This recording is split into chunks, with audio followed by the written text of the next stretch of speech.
Michael Chandler versus Paddy Pimblett is happening in April. Now, who's going to win this fight? Well, first of all, who's going to win this fight? Let's take a look at their latest performances in which Michael Chandler fought Dustin Poirier, in which Michael Chandler started off great until Dustin Poirier dropped Michael Chandler in round 1.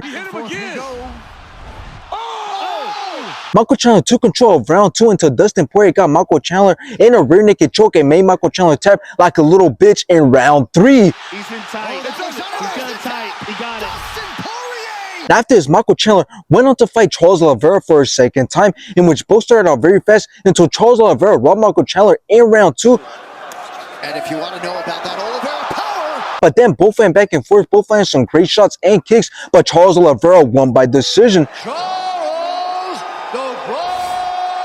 Now let's take a look at Paddy Pimblett's latest performances, in which he fought Tony Ferguson, in which Paddy Pimblett dropped Tony Ferguson in round 1. Paddy Pimblett took control of the whole entire fight, won every single round, and Paddy Pimblett won by decision.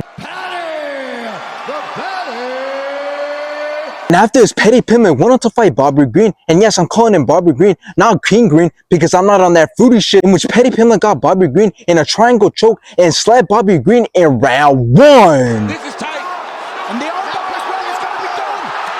There it is. And based off the latest performances, I got Paddy Pimblett winning this fight. Now, this fight is going to be a crazy fight, but the thing that is important to realize is that this fight means a lot to both men and for the division, because whoever the winner is will move on to a title run. Now, here's the thing. Both have been calling each other out and have been talking a lot, saying that they want a title shot as they believe that they can become champion. So that means that neither of them can afford to lose, because whoever does lose this fight will just get further from ever fighting for the title. But here's the difference. Paddy Pimblett talks a lot, but he ends up backing it up, unlike Michael Chandler, because he talks, but then he ends up losing. Now, Michael Chandler has fought tougher competition compared to Paddy Pimblett, but that's why this fight is such a good fight, because it will tell us a lot about both men. But now let's talk about how this fight will go. Well, I'm seeing a lot of people say Michael Chandler by knockout, which is honestly not a bad shout, because we know that Michael Chandler is the most dangerous fighter in round 1. Every single shot that he throws, he looks to land with 100% power and effort. This man is always going for the knockout, but we can't look past Paddy Pimblett's skill set, because all around he's a very good fighter. He has decent striking, but when grappling, that's when he can be very dangerous, as he could be very dominant and he could look for submissions. So I believe that on the feet, it will be a hard fight for Paddy Pimblett. Now, I know that Michael Chandler has a glass jaw